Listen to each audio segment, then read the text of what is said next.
अब आज के इस वीडियो में विद्यार्थी इबारती प्रश्नों को समीकरणों में समानित कर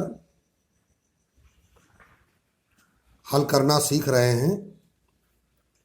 एक मुख्य प्रश्न विद्यार्थियों के सामने है। एक व्यापारी ने बैंक से रुपए 5,000 में से कुछ रुपए 12% वार्षिक ब्याज की दर से तथा शेष रुपए 15% वार्षिक ब्याज की दर से साधारण ब्याज की दर पर उधार लिए। साधारण ब्याज पर उधार लिए। 2 वर्ष पश्चात उसे कुल रुपए 6,320 बैंक को देने पड़े। ज्ञात कीजिए कि व्यापारी ने प्रत्येक दर पर कितना रुपया उधार लिया था। तो यहां पर दो दरें दी गई हैं, एक 12% और एक 15%। 12% दर पर कितना पैसा उसने उधार लिया था पता नहीं है। यह कहा गया कि शेष रुपया 15% की दर पर उसने उधार लिया था। तो चलिए विद्यार्थी ध्यान से देखेंगे प्रश्न को। क्रमशः यदि आप हल करेंगे तो वो कठिन नहीं रहेगा। माना कि व्यापारी ने 12% वार्षिक ब्याज की दर पर उधार लिया।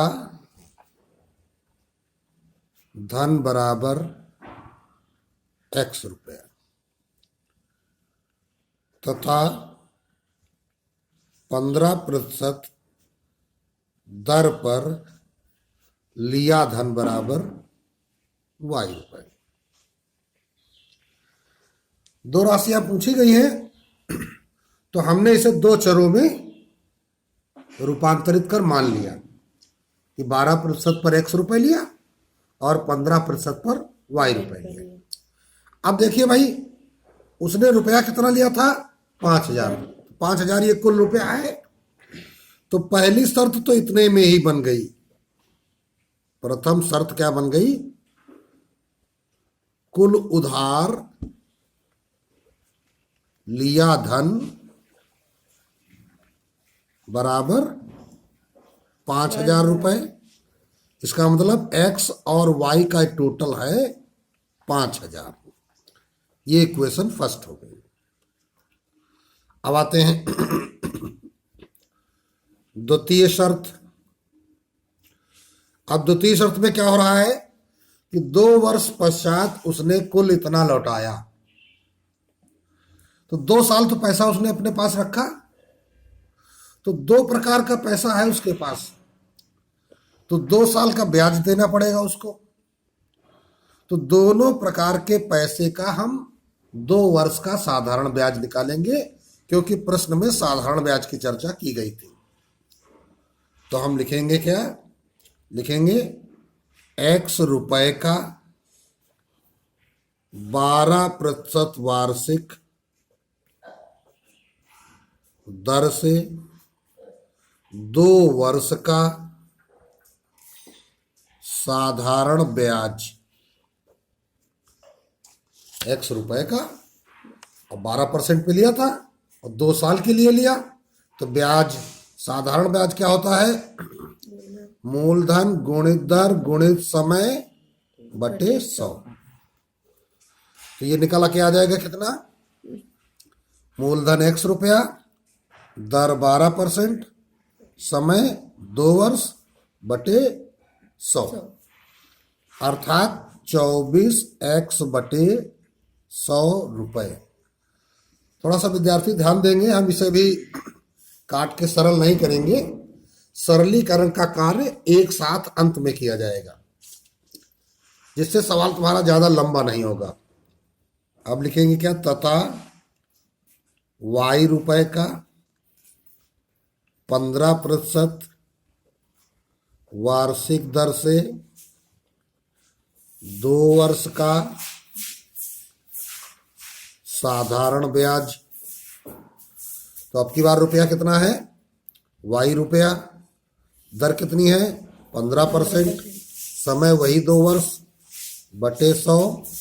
तो ये बन गया 15 दूनी 30 y बटे 100।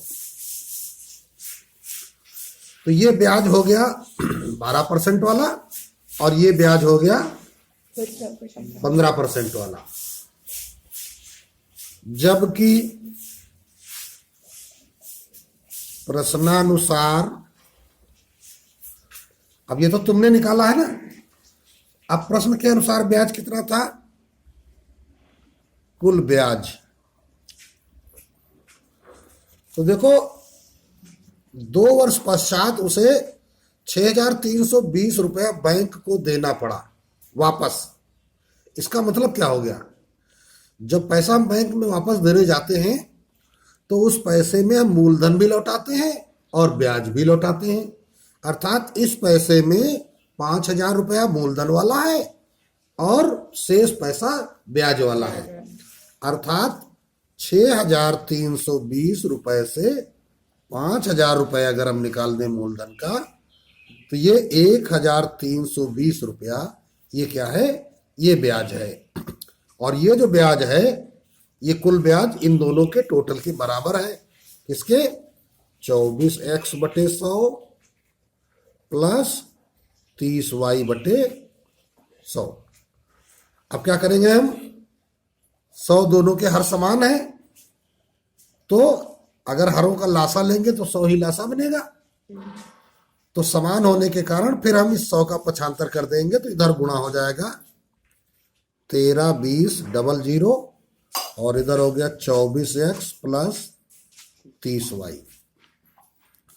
अब देखिए इसमें भाग लग रहा है, 6 चौको 24 6 पंचे 30, 6 से भाग चला जाएगा तो 4x प्लस 5y बराबर 6 दूनी 12 6 दूनी 12 22,000। ये बन गया समीकरण 2। अब बच्चों आपके दोनों समीकरण आ गए। x प्लस वाई बराबर 5,000 और 4x प्लस 5y बराबर 22,000। अब इन दोनों समीकरणों को आप हल कर लेंगे। तो अब देखो करना क्या पड़ेगा?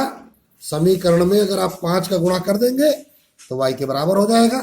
तो हम लिखेंगे क्या? समीकरण 1 में 5 का गुणा कर समीकरण 2 घटाने पर। तो 5x प्लस 5y बराबर 25,000। ये समीकरण 1 में गुणा हो गया 5 का। इसके नीचे लिखेंगे 4x प्लस 5y बराबर 22,000 घटाने पर। तो अब देखिए चिन्ह बदलना होगा। घटाने पर जब भी करना तो तुरंत चिन्ह बदलिए। ये y कैंसिल आउट। x बराबर 25,000 में 22,000 चले गए 3,000। तो ये x क्या आ गया? 3,000। और टोटल पैसा कितना था? 5,000। तो 5,000 में 3,000 हो गया x, तो बचा हो गया 2,000। तो इसलिए अतः देखो x प्लस वाई बराबर 5,000 था, तो y बराबर कितना हो जाएगा?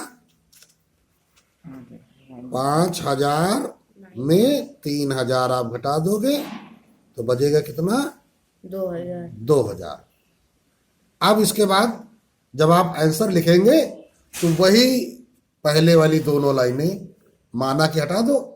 अतः व्यापारी ने 12% वार्षिक ब्याज की दर पर उधार लिया धन बराबर 3,000 रुपये तथा 15% दर पर उधार लिया धन बराबर 2,000 रुपये। इस प्रकार आप अपना उत्तर पूरा लिख देंगे और प्रश्न आपका पूरा हो जाएगा।